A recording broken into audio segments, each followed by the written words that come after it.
벌써 2020년 마지막 주일이 됐습니다.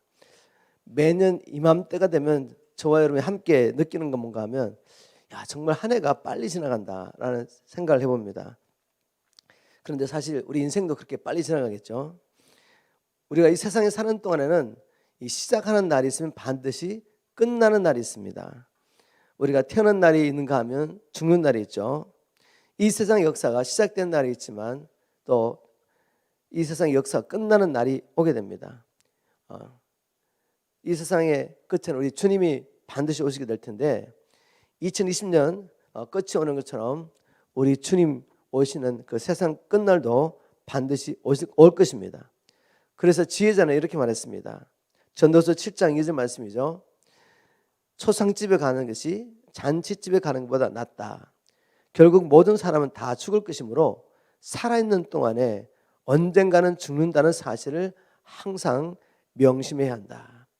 지혜자의 마음은 초상집에 있답니다. 왜냐하면 우리도 언젠가는 죽을 텐데 안 죽을 것처럼 살 수는 없지 않습니까?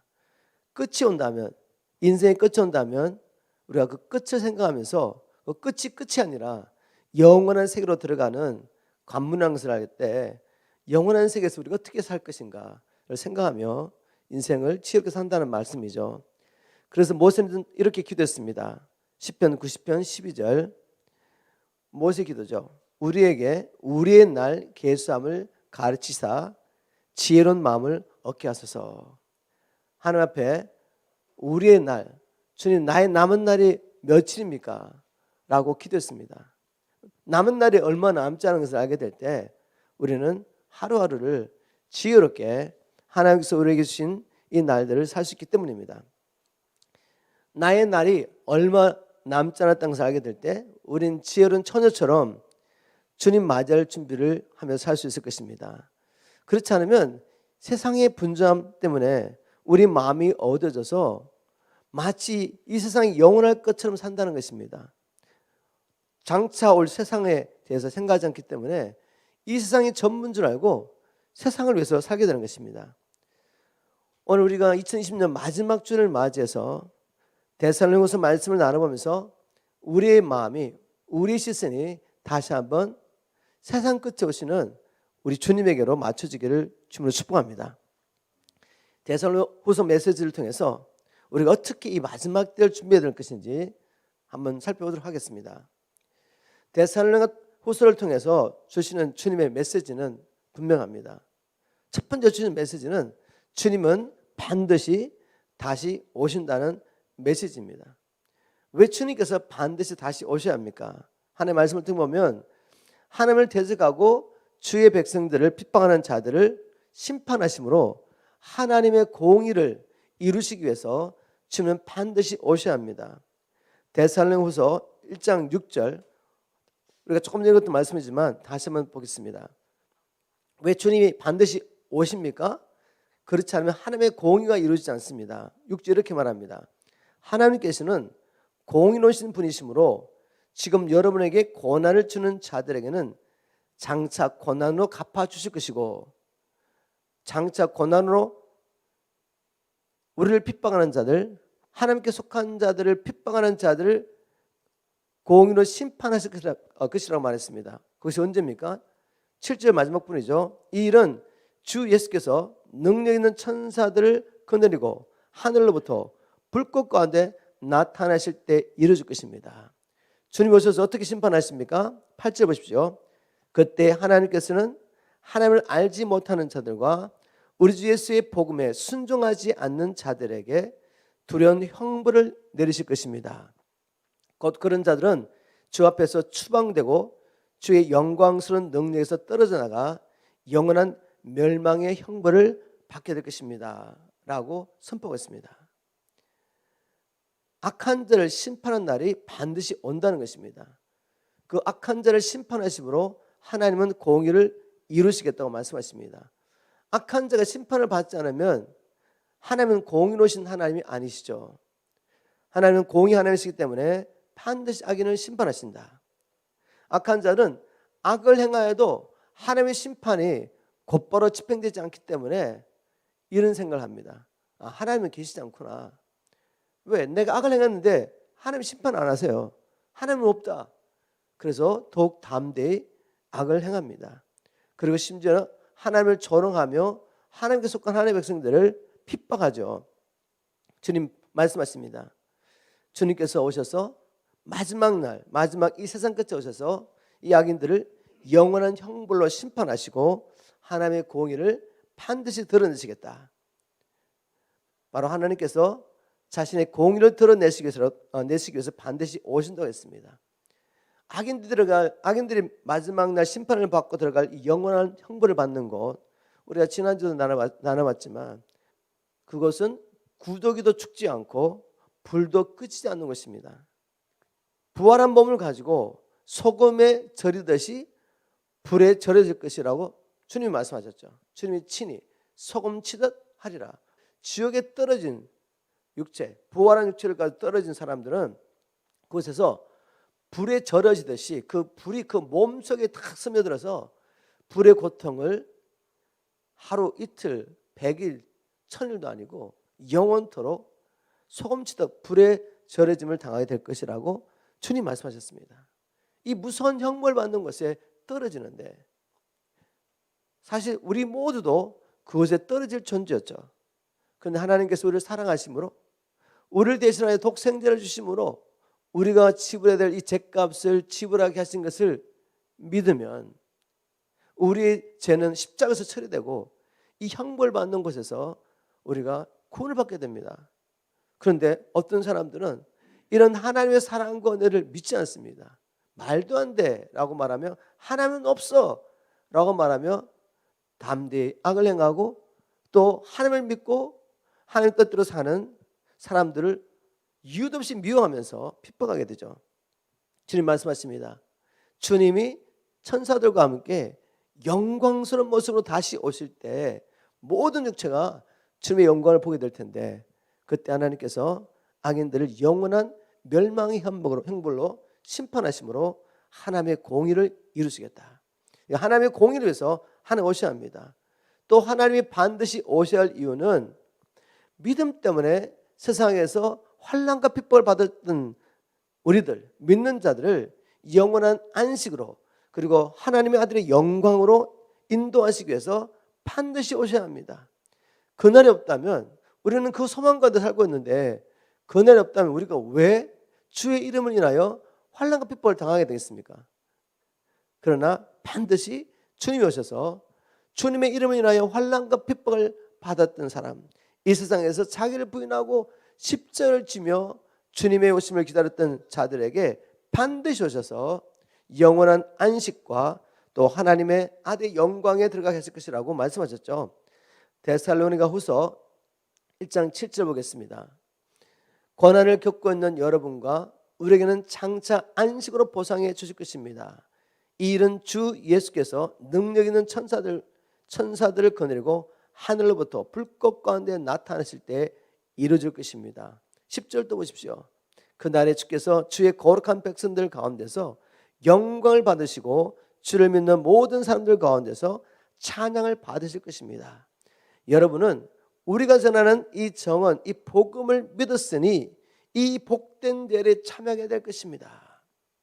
이 땅에서 주의 이름으로 환난과 고난을 받는 것은 우리가 하나님께 속했다는 증거입니다.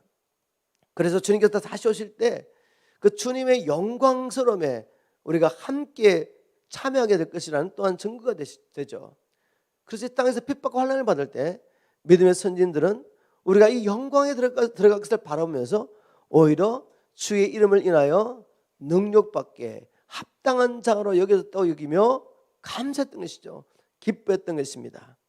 우리가 이 복된 대열, 즉 하나님의 영광을 보게 되는 영광스러운 그 주님을 얼굴과 얼굴을 대하여 볼 수 있도록 우리의 몸도 영광스러운 몸으로 변화될 것이라고 주님 약속하셨죠.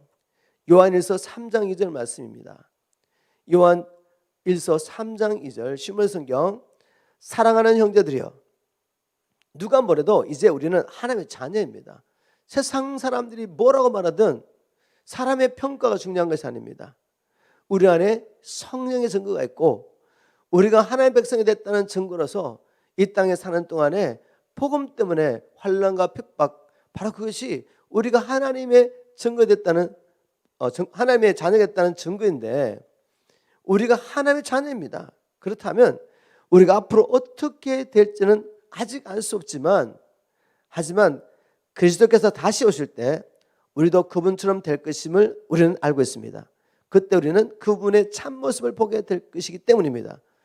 주님의 그 영광을 보고 죽지 않기 위해서 우리도 이 죽을 육체도 호련히 변화되어서 주님의 영광스러운 모습으로 바뀔 것이라는 것이죠. 이 일을 위해서 우리 주님은 반드시 오실 거라고 했습니다. 여러분 믿으시죠? 우리의 몸이 주님의 몸처럼 영광스럽게 바뀔 것입니다. 이 소망을 가진 자는 또 어떻게 산다고 말했죠? 사도 요한일서 3장 3절에 이렇게 기록하고 있습니다. 개역성경이죠. 요한일서 3장 3절, 주를 향하여 이 소망을 가진 자마다 주님 오시는 그날 우리도 주님의 영광에 참여하기 위해서 그분처럼 변화되는 이 소망을 가진 자마다 그의 깨끗하심과 같이 자기를 깨끗하게 하느니라. 아멘.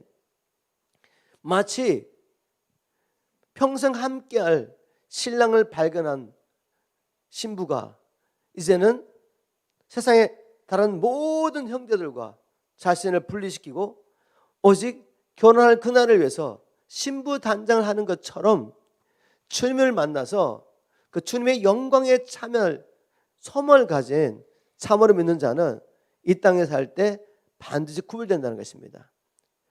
깨끗하게 사는 것, 우리가 아무리 노력하려고 해도 되는 게 아니죠. 바로 믿음과 소망 때문에 우리 안에 계신 성령을 통해서 일어나는 일입니다. 우리가 왜 장차 오실 그 주님, 그리고 그분의 영광에 들어갈 것을 소망 중에 기다리며 살아가느냐, 바로 그 믿음과 소망이 우리를 깨끗하게 하기 때문에 그렇습니다. 이 소망이 여러분에게 충만하기를 주님으로 축복합니다. 주님이 반드시 오셔야 할 진짜 이유는 이것입니다. 가장 중요한 이유죠. 그것은 하나님의 거룩한 이름의 영광을 위한 것입니다. 왜 주님의 오심이 하나님의 이름의 영광을 위한 것이 됩니까? 하나님은 태초에 하늘과 땅에서 충만한 하나님 나라를 이루실 계획을 가지시고 에덴을 창설하셨습니다. 그리고 아담과 하와를 그곳에 두시면서 그곳에서부터 하나님 나라를 시작하신 것입니다. 그런데 마귀의 유혹과 인간의 연약함으로 말미암아 잠시 하나님 나라 역사가 지연되는 듯 하였습니다. 그런데 만일 하나님께서 하나님 나라를 시작하셨는데 마귀의 유혹과 사람의 연약함으로 말미암아 주님께서 계획하시고 시작하신 일이 중도에서 멈추게 된다면 어떻게 하나님이 될 수가 있겠습니까? 어떻게 하나님의 이름이 영광을 받을 수가 있겠습니까? 그래서 하나님께서는 반드시 시작하신 일을 이루셔야 합니다. 그래서 하나님께서는 태초에 이 모든 일을 보시고 예수 그리스도 안에서 우리를 구원하셔서 처음 시작하신 일을 마칠 모든 계획을 가지시고 지금도 이러고 계십니다. 주님께서 하나님 나라 완성을 위해서 주께 속한 자를 구원하시며 열방 가운데 주께 속한 주의 잔을 부르시다가 이제 우리 주 예수 그리스도 오시는 그날 온전히 완성될 것입니다. 하나님의 구원 계획, 그 구원 계획을 통해서 하나님 나라가 하늘과 땅에 충만한 하나님 나라가 완성되는 이 일을 위해서, 그래서 하나님께서 영광을 받으시기 위해서라도 주님은 반드시 오셔야 합니다. 여러분, 주님이 반드시 오실 것을 아시겠습니까? 하나님의 공의를 드러내시기 위해서. 그 공의라는 것은 악인은 심판하시고 믿음으로 하나님을 따라갔던 하나님의 백성들은 구원하셔서 안식과 영광에 들어가게 하는 것입니다. 그리고 최종적으로 하나님 나라가 주 예수 그리스도가 오심으로 완성되어서 하나님의 이름이 영광을 받으시기 위해서 주님은 반드시 오십니다. 바로 예수 그리스도 다시 오신다. 하나님의 공의를 이루시고 악인은 심판하시고 의인을 구원하시고 그리스도의 영광에 참여하게 하시고, 그리고 그로 말미암아 하나님 나라에 임하여서 하나님의 영광을 받으신다는 이 재림 신앙이 환난과 핍박 가운데 있는 데살로니가 교회를 지켜줬던 소망의 메시지였던 것입니다. 오늘날 데살로니가에 주셨던 그 하나님의 말씀이 우리에게 얼마나 필요한지 아시겠죠? 이제 주님이 곧 오실 텐데 곧 오기 전에 환난과 핍박이 있을 것입니다. 우리가 바로 이 메시지를 붙잡아야 하는 것이죠. 주님은 반드시 오십니다. 그런데 문제는 뭔가 하면 이 중요한 재림신앙, 모든 성도들이 반드시 붙잡고 있어야 되고 이 소망 가운데 우리가 거룩함으로 주님을 기다려야 되는데 이것을 마귀는 이 재림신앙을 또 왜곡시키는 데 전문가입니다. 이단들 보면 특징이 뭔가 하면 어떤 복음주의 교회보다도 이 재림신앙을 확실히 붙잡고 있습니다. 그래서 그들이 모든 것을 버리고 헌신하는 것입니다. 그들이 믿는 바. 근데 그게 왜곡된 신앙이죠. 왜곡된 재림신앙 때문에 이단이 되고 그러면 자신들도 이단이 되어서 실족할 뿐만 아니라 주위에 있는 수많은 사람들을 또 실족해 합니다. 교회 안에서 재림신앙 이야기하면 이상한 눈으로 바라보죠. 저거 이단 아니야. 여러분 이것이 마귀의 전략입니다. 만일 여러분과 제가 재림신앙이 없다면 이 땅에서 거룩하게 살 일이 없습니다.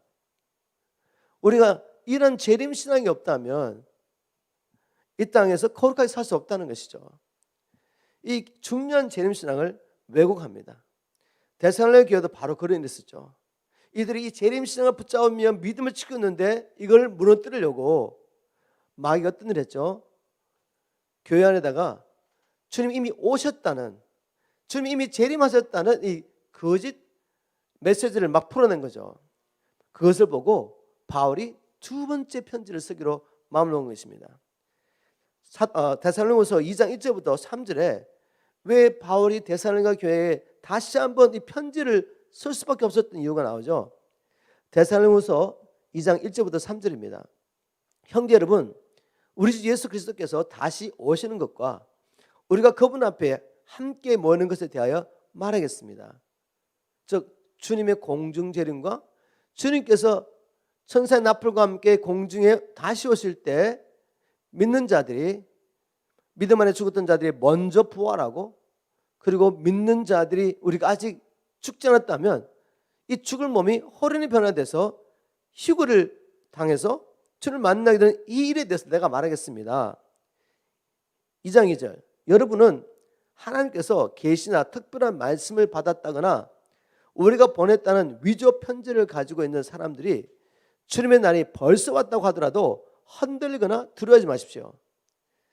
1세기 초대교회 때도 이 재림신앙을 왜곡하면서 주님의 다시 오심을 소망하며 기다리며 믿음을 인내하며 살고 있는 이 성도를 무너뜨리려고 주님 벌써 오셨어. 주님 오셨는데 자기는 들림 받지 않았잖아요. 어떻게 된 거야? 혼란스럽습니다. 바로 그런 상황 가운데서 바울이 이렇게 말합니다. 3절에 누가 뭐라 해도 속지 마십시오. 성경이 이렇게 분명하게 속지 않도록 주님이 다시 오실 때 어떠한 일이 있을 것이다, 주님 다시 오시기 전에 어떠한 징조들이 있을 것이고 그 징조를 보면서 주님의 오심을 우리가 헤아릴 수 있도록 말씀을 주셨는데 하나의 말씀을 모르니까 자꾸 속는 것입니다. 바울이 이렇게 말합니다. 누가 뭐라 해도 속지 마십시오. 주님의 날이 오기 전에 먼저 하나님을 배반하는 일이 생기고, 하나님을 배반한다는 것은 배도하는 것이죠. 하나님을 믿는다고 했던 사람들이 믿음을 버리는 일, 이게 배도입니다. 배도가 일어나려면 전제 조건이 무엇이죠? 믿어야 합니다. 믿지 않은 사람에게 무슨 배도가 있겠어요? 하나님을 믿었던 사람들이 어떤 상황 가운데서 믿음을 버리게 되는 일이 있을 것이라는 것입니다.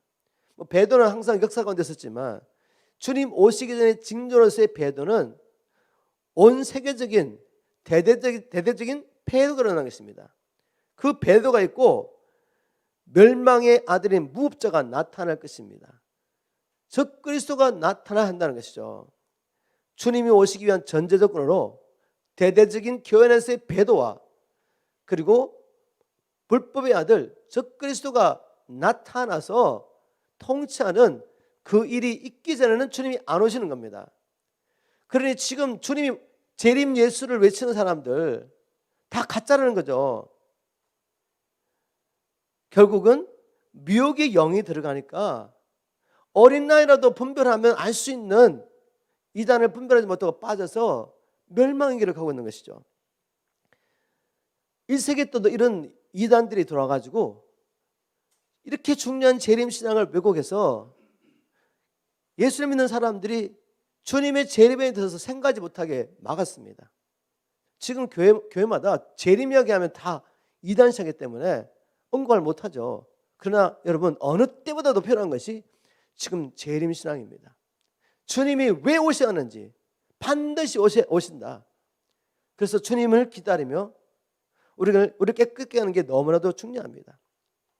주님이 오시기 전에 여러 가지 징조들 주님이 친히 말씀하셨지만 오늘 본문 말씀을 따라가면 두 가지 사건이 반드시 일어나야 된다는 거죠. 이거 두 가지만 봐도 지금 재림 예수라는 사람들 다 가짜잖아요. 그죠? 이 성경을 제쳐놓고 특별 계시를 받았다는 누군가의 천사의 계시를 받았다는 이런 사람들의 말을 따라가다 보니까 다 미혹을 받는 것입니다. 여러분, 하나님의 말씀을 붙잡으시고 주님으로 축복합니다. 성령의 감동으로 기록된 수천 년 동안 이것은 진리라고 이미 입증된 진리의 말씀을 붙잡으십시오. 주님 오시기 전에 나타날 첫 번째 징조는 바로 교회 안에 대대적인 배도일 것이다. 2장 3절이죠. 데살로니가서 2장 3절. 누가 뭐라고 해도 속지 마십시오. 주님의 날이 오기 전에 먼저 하나님을 배반하는 일이 생길 것이라고 말했습니다. 우리 예수님도 제자들이 주님이 오시기 전에 어떤 징조가 있겠습니까? 라고 물었을 때 마태복음 24장에서 그리고 마가복음 23장에서 주님이 오시기 전에 일어날 징조를 말씀하셨죠. 그중 하나가 뭐였습니까?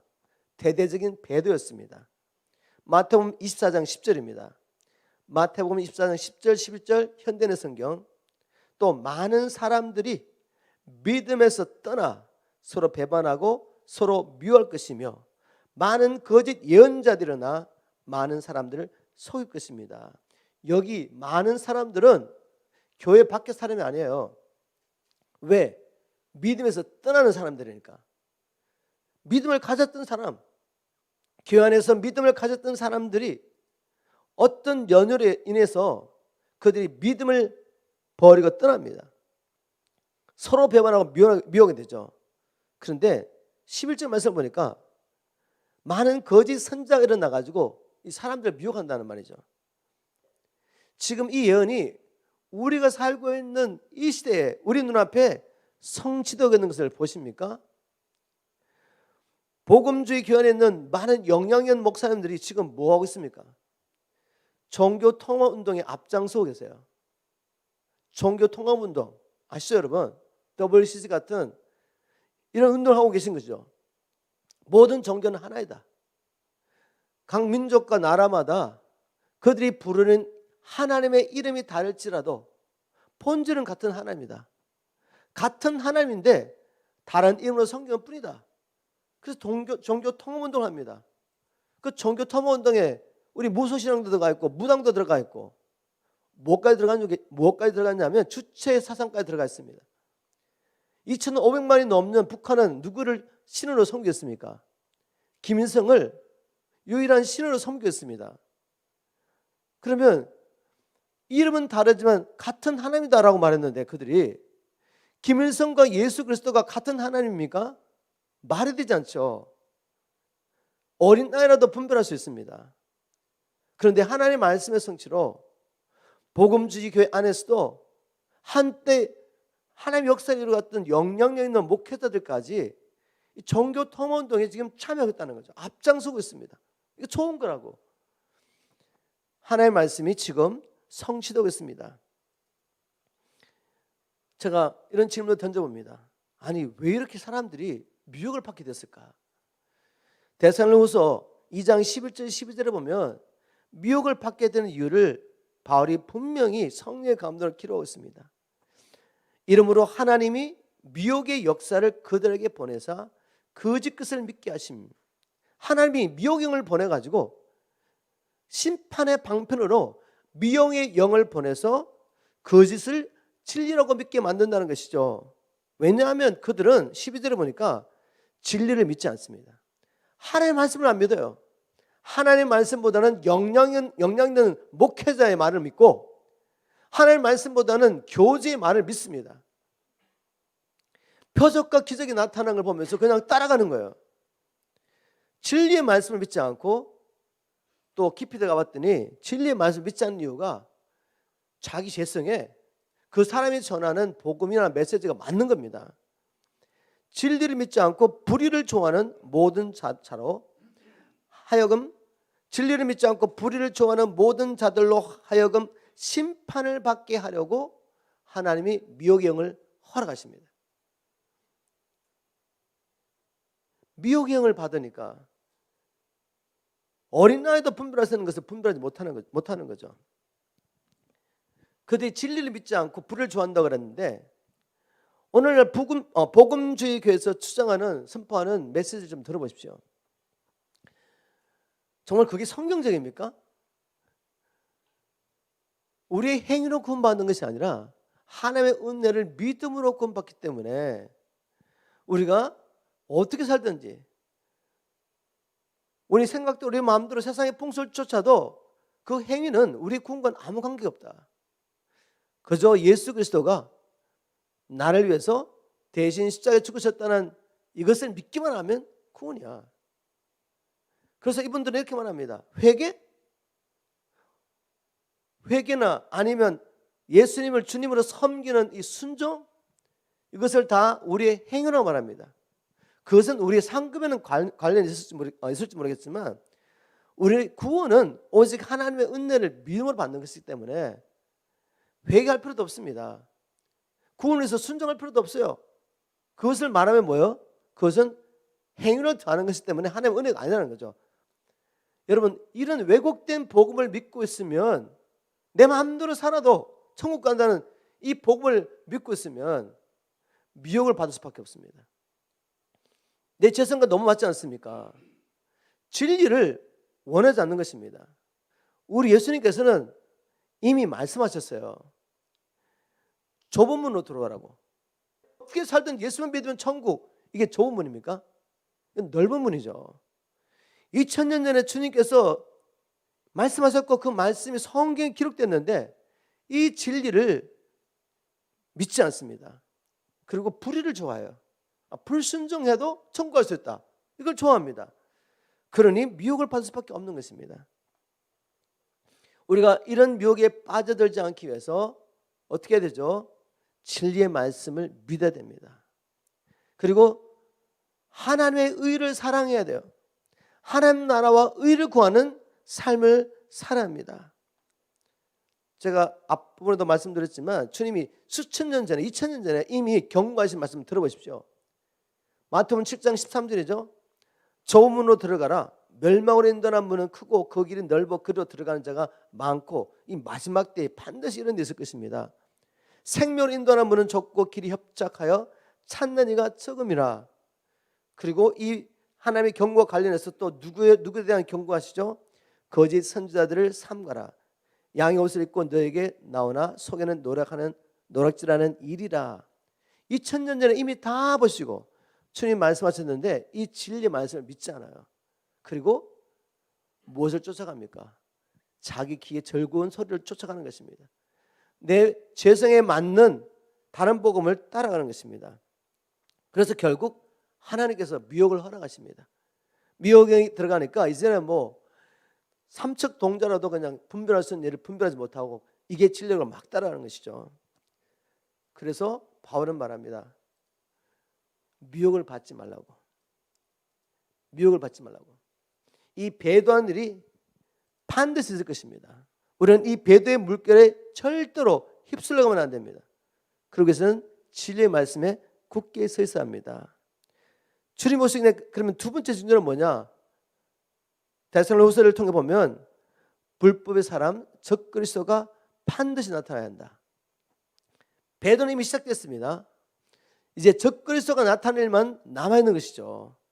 그런데 적그리스도가 나타날 모든 준비가 다 지금 이루어졌습니다. 먼저 말씀 읽고 난 다음에 풀어보겠습니다. 데살로니가후서 2장 3절 다시 한번 읽어보겠습니다. 누가 뭐라 해도 속지 마십시오. 주님의 날이 오기 전에 먼저 하나님을 배반하는 일이 생기고 멸망의 아들인 무법자가 나타날 것입니다. 주님이 오시려면 먼저 적그리스도가 나타나서 통치하는 일이 있어야 합니다. 우리 예수님께서도 마지막 때 주님이 오시기 전에 재림전에 있을 징조로서 적그리스도의 출현에 대해서 제자들에게 말씀하셨죠. 마태복음 24장 9절입니다. 마태복음 24장 9절, 적그리스도의 출현과 관련된 주님의 예언. 그때 사람들이 너희를 환난에 넘겨주겠으며 너희를 죽이리니 너희가 내 이름 때문에 모든 민족에게 미움을 받으리라. 교회 역사 가운데 교회가 시작되면서 핍박이 없었을 때는 없었죠, 그죠? 교회가 시작된 후에 핍박이 없었던 시대는 없습니다. 항상 핍박이 있었습니다. 그 핍박 가운데 교회는 더욱더 정결해지고 하나님의 말씀의 능력으로 더 흥왕했죠. 그러면 마지막 때 주님 오시기 전에 재림의 징조로서의 이 핍박은 어떤 핍박이죠? 모든 민족이 미움을 받으라는 거죠. 다시 말해서 이 땅에 있는 모든 주님 안에 있는 교회가 모든 민족에게 동시에 핍박을 받게 된다는 것은 적그리스도의 통치 아래서 이루어질 일이죠. 이게 징조인데 징조. 주님 이것을 언급하셨습니다. 그리고 더욱 구체적으로 24장 15절 내려가면 그러므로 너희가 선지자 다니엘이 말한 바 멸망에 가증한 것이 거룩한 곳에 선 것을 보거든 1년 자는 깨달을진저 그때 이도에 있는 자들은 산으로 도망할지어다 라고 말하면서 구체적으로 적그리스도에 대해서 언급하십니다. 이 적그리스도가 거룩한 곳이 어디겠습니까? 성전에 앉아서 자기가 하나님이라고 선포합니다. 요한계시록 13장에 나오죠. 자기가 하나님이라고 선포해요. 이런 일이 일어나는 것을 보거든 내가 올 때가 가까웠다는 거죠. 이런 일이 일어나서 또한 환난이 있을 거라고 말했습니다. 21절 보십시오. 마태복음 24장 21절. 이는 그때 큰 환난이 있겠습니다. 창세로부터 지금까지 이런 환난이 없었고 후에도 없으리라. 이 세상에 역사 가운데 없었던 큰 환난이 적그리스도가 나타나서 통치할 때 있을 거라는 거죠. 그 날들을 감하지 아니하면 모든 육체가 구원을 얻지 못할 것이나 그러나 택하신 자들을 위하여 그 날들을 감하시리라. 적그리스도가 통치하는 그 기간 동안에 요한계시록에 기록된 그 모든 재앙들이 이 땅에 임하는 것입니다. 주님 말씀하십니다. 그러나 끝까지 견디는 자는 구원을 얻으리라. 예수님도 분명히 이 적그리스도의 출현을 말씀하셨습니다. 주님 오시기 전에 있을 징조 중 하나로. 그런데 구약이나 신약의 예언서가 이것을 동시에 똑같이 말하고 있습니다. 다니엘서를 보겠습니다. 다니엘서 7장을 가보십시오.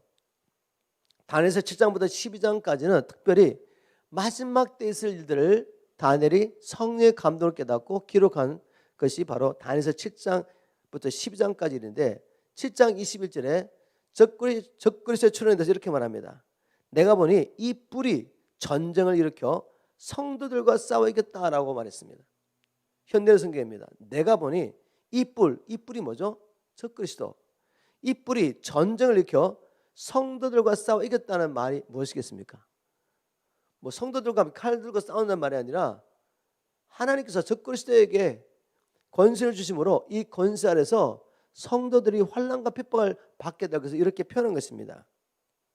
22절에 그러자 영원히 살아계시며 가장 높으신 하나님이 오셔서 자기 백성이 유리한 쪽으로 심판을 선언하셨으며 때가 되자 성도들이 나를 얻었다.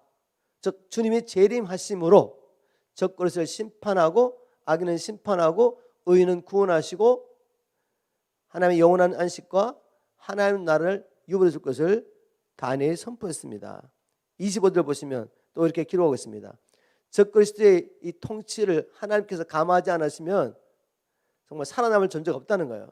그런데 구원받을 택하신 주의 백성들을 위해서 하나님께서 감하셨는데 얼마나 작정하셨느냐 기간을 그가 장차 가장 높으신 하나님을 대적하여 말할 것이며 성도들을 괴롭힐 것이다. 두 번 반복해서 말하는 것은 이것이 정해졌다는 것입니다. 그가 또 때와 법을 변경시키려고 할 것이며 성도들은 3년 반 동안 그의 지배를 받을 것이다. 하나님이 딱 정하셨어요. 적그리스도 네가 3년 반 동안은 온 세상을 통치하도록 내가 허락할 것이다. 그 가운데 성도들은 적그리스도 통치 안에서 핍박과 환난을 받게 될 것이지만 하나님의 지혜 가운데서 그 일을 성도를 정결케 하여 주님 만날 수 있는 거룩한 신부로 준비하는 것으로 하나님 사용하실 것입니다. 이게 하나님의 지혜죠. 사도 요한도 요한계시록에서 다니엘이 예언했던 동일한 것을 예수님께서 직접 천사를 통해 계시한 것을 받아 적었고 이렇게 기록하고 있습니다.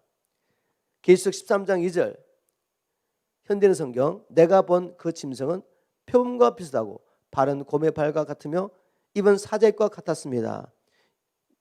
자, 여기 나오는 표범 그리고 뭐 사자, 이 곰 이런 존재가 이 다니엘서에 상징적으로 다 나오고 있죠, 그죠? 다니엘서에 상징적으로 그 당시에 하나님의 백성을 괴롭혔던 제국을 이렇게 상징적으로 표현한 겁니다. 뭐 사자는 바빌론이었고, 이제 곰은 페르시아였고, 그 다음에 또 뭐가 있죠? 표범은 이제 그리스 제국이죠. 그런데 이런 하나님을 괴롭혔던 그 제국들을 다 합친 모습으로 나타난 게 뭐예요? 바로 적그리스도. 이 짐승은 과거에 하나님의 백성을 괴롭혔던 제국들을 다 합친 것 같은 이 강력한 권세를 가지고 나타나는데, 왜 이렇게 강력한 권세를 받게 됐냐면 이 마지막 마귀가 온 세상을 통치할 수 있는 마지막 기회였습니다. 그래서 이 마귀가 적그리스도 짐승에게 자기의 능력과 자기의 왕좌와 큰 권세를 줍니다. 그래서 5절에 보니까 이 권세를 가지고 이 짐승은 교만한 말과 하나님을 모독하는 말을 하나님의 입을 받고, 여기 또 기간이 나오죠. 42달 동안 활동할 수 있는 특권을 받았습니다. 3년 반 딱 정해놓은 거죠, 하나님이. 7절에 보니까 또 짐승은 성도들과 싸워 이기는 것이 허락되었고, 이게 뭐라고 제가 말씀드렸죠. 바로 적그리스도의 통치 아래서 성도들이 환난과 핍박을 받게 될 것을 허락하신 것입니다. 언어와 종족을 초월하여 세계 모든 나라와 민족을 다스리는 권세를 받았습니다. 온 세상을 통치하는 겁니다. 그래서 주님 말씀하신 대로 믿는 자들이 모든 민족의 핍박을 받는 때, 그때는 적그리스도가 통치할 때입니다. 이런 일이 일어날 것을 보시고 교회에게 주님 당부하십니다.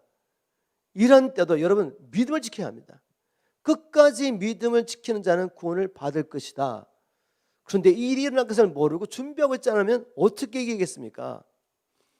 그래서 주님께서는 구약성경, 신약성경 구구절절 이런 날들을 이야기하시며 당부하셨죠. 계시록 13장 9절 10절로 이렇게 말씀하셨습니다. 누구든지 귀 있는 사람은 들으십시오. 계시록의 수신자는 불신자가 아닙니다. 아시아에 있던 7교회죠. 7교회에게 주시면서 귀 있는 자는 들으라. 교회 안에도 들을 사람이 있고 못 들을 사람이 있다는 말씀이죠. 여러분의 귀가 열리기를 주님으로 축복합니다. 이 말씀이 믿어지기를 축복합니다. 그래야지 행동할 수 있습니다. 그래야지 우리가 준비할 수 있습니다. 누구든지 귀 있는 사람은 들으십시오. 잡혀갈 사람은 잡혀가고 칼날에 죽임을 당하도록 되어 있는 사람은 칼날에 죽임을 당할 것입니다. 우리 육체 가운데는 이런 일이 일어날 수 있습니다. 그러나 우리의 영혼은 손을 댈 수가 없어요. 하나님께서 우리를 지켜주실 것입니다. 그래서 성도들에게 인내하는 믿음이 필요합니다. 인내하는 믿음. 뒤에도 나오겠지만 믿음에 굳게 서야 해요. 굳게 서야 돼. 그를 위해서 우리가 어떻게 할지 또 뒤에서 적용으로 나눠보고, 여기서 우리가 나누고 싶은 것은 주님의 재림은 반드시 임하는데 우리가 미혹을 받지 않기 위해서 주님의 재림의 그때가 언제인 것을 분별해야 되는데, 하나님의 말씀 모르면 주님 이미 재림하셨다는 사람들이 많은 겁니다. 마지막 때 징조 중 하나니까 거짓 그리스도가 나타날 거라고 주님 말씀하셨거든요. 배도와 적그리스도 나타남, 이것이 주님이 오시기 전에 반드시 이루어질 일입니다. 이 시점에서 다시 한번 제가 질문을 던져봤습니다. 우리가 이 재림의 징조에서 분명한 지식을 가지고 있는 것이 중요합니까? 바울이 경고했습니다. 속지 않도록. 마지막 때 이 재림과 관련해서 하나님의 주님을 기다리는 교회 안에서 그래도 주님의 재림을 기다리며 진리를 추구하는 사람들을 넘어뜨리려고 마이가 하는 일이 뭔가 하면 바로 이 왜곡된 재림 신앙을 통해 무너뜨리는 거죠. 얼마나 낙심하겠습니까? 나중에 자기가 미혹을 받은 것을 알게 되면. 그래서 주님께서 말씀하십니다. 이런 말씀을 붙잡아라. 말씀을 마음에 새기고 이 말씀을 따라 살아가는 것입니다. 우리 주님은 우리가 이 재림의 때를 분명히 할 수 있도록 즉 미혹을 받지 않도록 하기 위해서 이런 또한 분명한 증거를 줬는데 그중 하나가 뭔가 하면 마태복음 24장 25절입니다.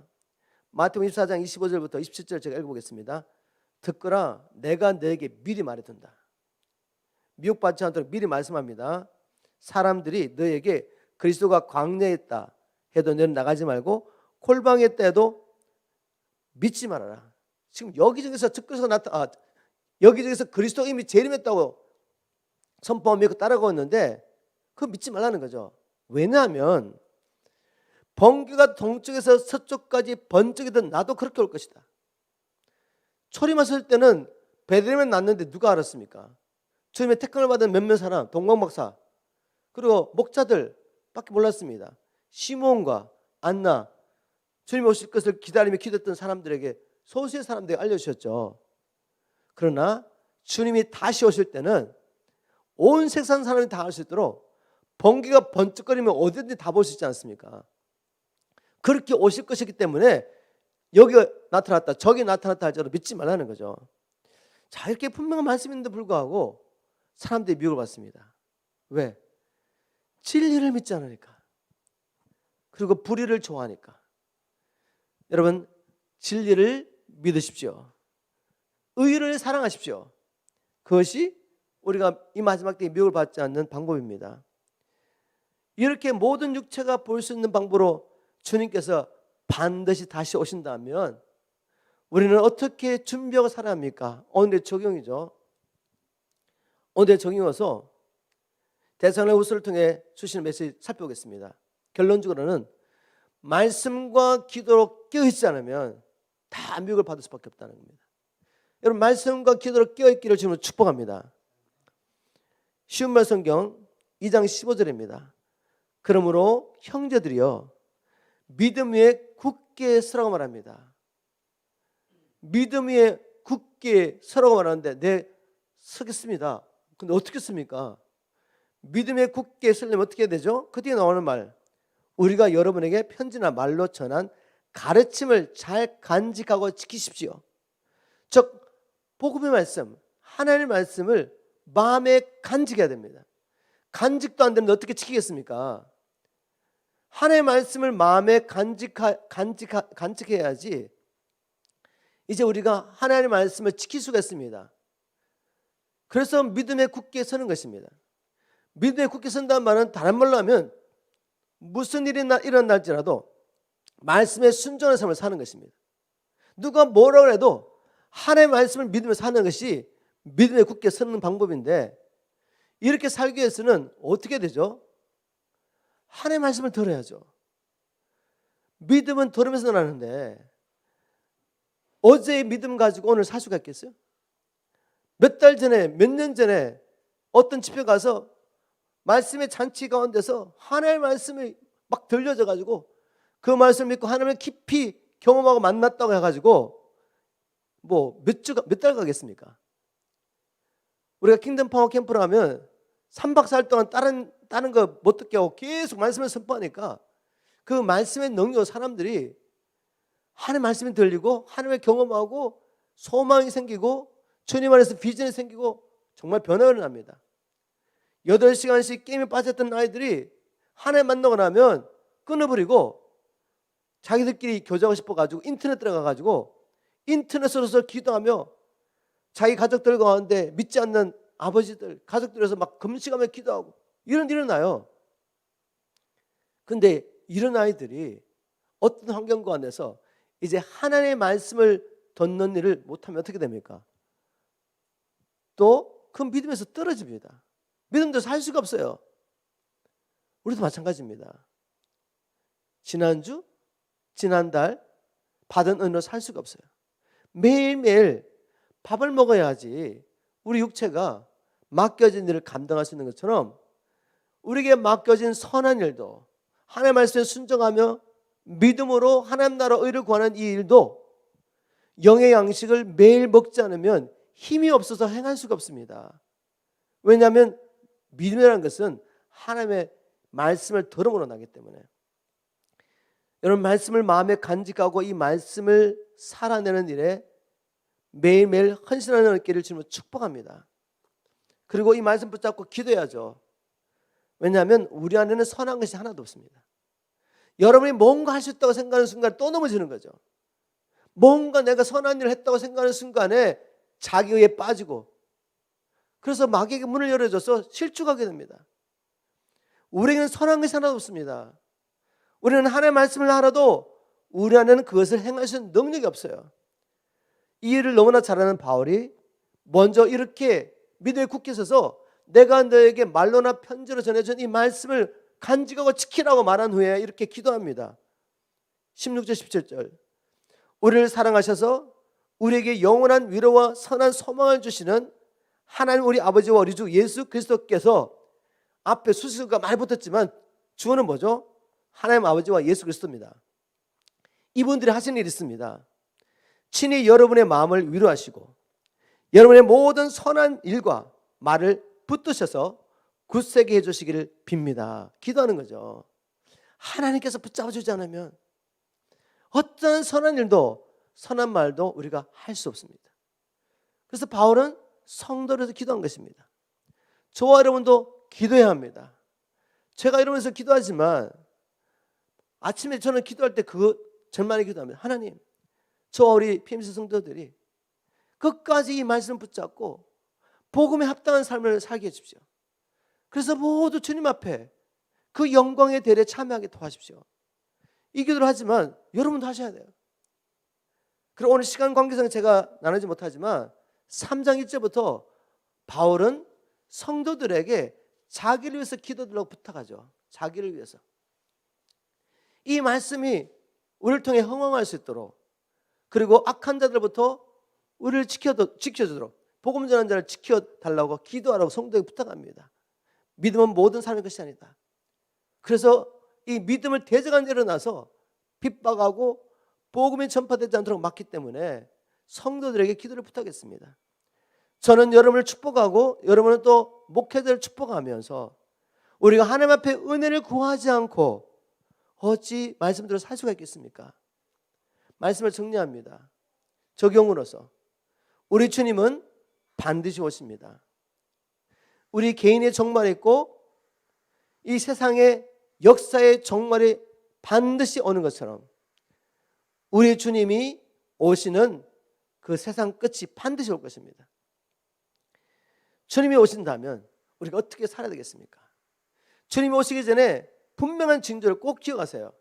배도가 있을 것이고 적그리스도가 나타나서 통치하는 때가 오는데, 배도는 시작되었고 적그리스도가 나타나도록 이제 이 미국까지 불의와 불법과 거짓이 얼마나 가득한지 우리가 이번 대선을 통해 보면서, 야, 정말 주님의 때가 이렇게 가까웠구나. 자유민주주의 나라에 뿌리라고 할 수 있는 미국이 이렇게 거짓과 불의가 가득하다면 우리가 이 사람은 그래도 하나님 편에 섰겠지 라고 생각하는 사람들까지 지금 다 불의와 거짓과 불법 가운데 매여 살고 있지 않습니까? 이걸 보면서 주님, 적그리스도가 나타날 모든 준비가 되었습니다. 불법의 사람이 나타나서 온 세계를 통치할 모든 준비가 됐습니다. 저와 저희 성도들이 깨어나게 도와주십시오. 깨어나서 더욱 말씀과 기도로 깨어서 우리 주신 사명을 감당할 수 있도록 무엇보다 하나님 앞에 간절히 기도할 수 있게 도와주십시오. 우리에게 우리의 남은 날 계수할 지혜를 주셔서 지혜로운 처녀처럼 주님 언제든지 오시더라도 주님 맞이할 준비하며 살 수 있게 도와주십시오. 이렇게 기도했습니다. 그렇게 우리가 준비되기를 주님으로 축복합니다.